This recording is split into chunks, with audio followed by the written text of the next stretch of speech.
Do you struggle with being very critical of yourself? Self-criticism, judging yourself?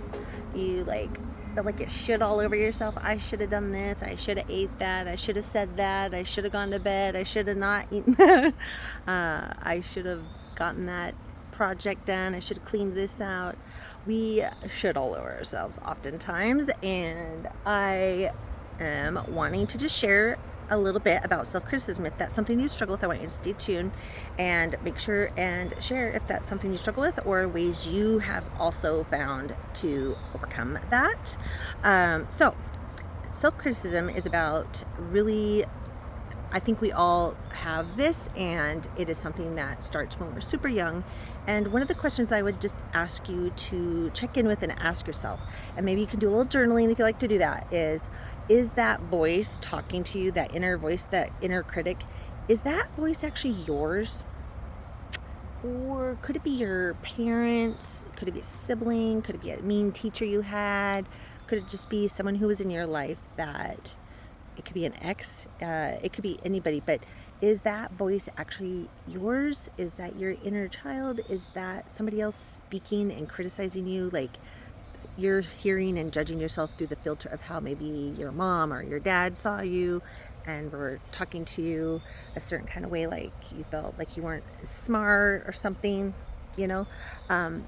Oftentimes we are treating ourselves through that filter, and there is an opportunity for growth when we start to kind of acknowledge that, and we're like wanting to stop self-criticism.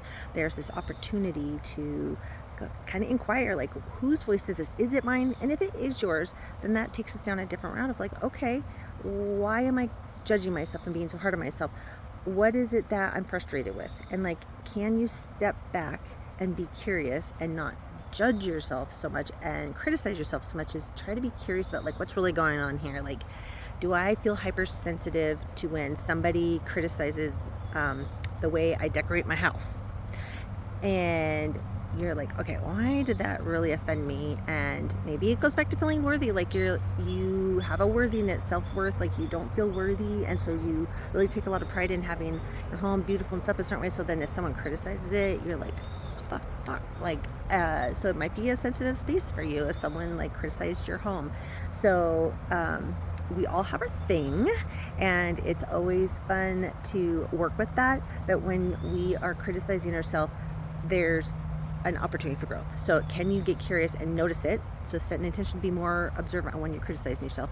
And then second, is there a way to make friends with that voice instead of trying to shut that voice up, shut that criticism off? If you hear it, instead of telling it to shut up, can you move in closer?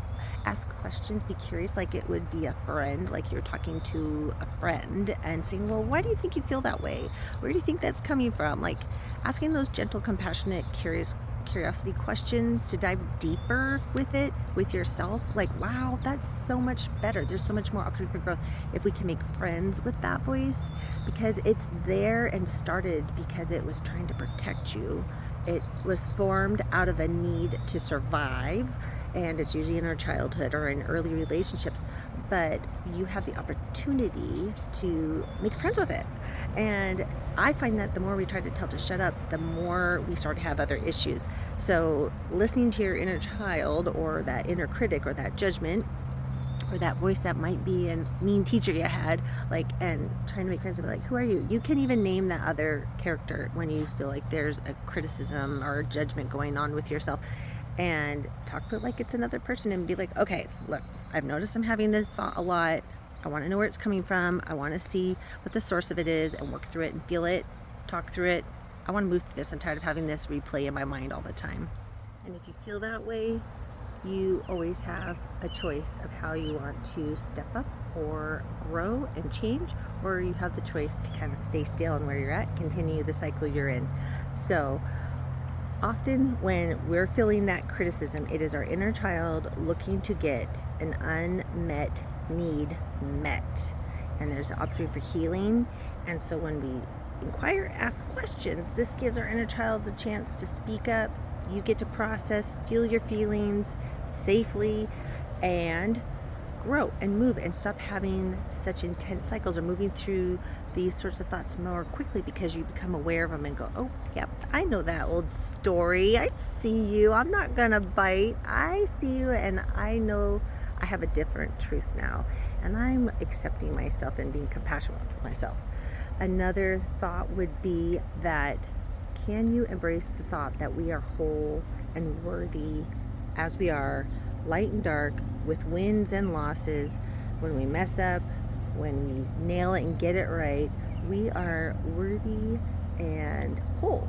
And that even our dark side or those mistakes we make do not make us broken, and that we are having those experiences to grow, and it's part of the plan for us to evolve, and we have a choice every moment whether we want to use that to evolve and grow, or we can just keep doing the same cycle. And there's no judgment there either, because if you're not ready, you're not ready. Everything is at its perfect time and perfect place, and the less we judge it and we just get curious and try to make friends, there's an opportunity there for progress, growth, to stop hearing the same stories, to start to feel more healed and whole, not get so triggered by other things or reflections of others, or start criticizing and going in and turning into criticism and shitting all over ourselves. And I'm sure we've all had those moments where we just would like to stop shitting on ourselves. So if you are brave, I would love it if you would share with me in the comments or message me and share some of the ways that you find yourself doing that, or what are some of the tools you have found helpful to be present with that and be curious. And we all struggle with these things, and the more we're brave enough to share and be real, it gives others permission to feel their feelings, acknowledge that there's times where we're really critical and not nice to ourselves, and sometimes it's not even our voice, it's old programming from some asshole who was unhealed and unaware of how they were showing up in a relationship with you. And guess what? We get an opportunity to give them compassion too. Like, what? Because we all want to feel loved even when we're not perfect, because none of us are perfect. I know, newsflash, you guys can't believe that, but I know, I thought I was perfect too. Okay, well, I hope that this gives you some thoughts and maybe some journal thoughts, points to inquire within when you are struggling with that self-judgment, so that you can move through it a little quicker. And that's all we can hope for, is getting a little better at getting through our healing and growing, and being able to be more present and loving it with ourselves, so we can love those around us that we're in a relationship with. So have a lovely day. Mwah, much love.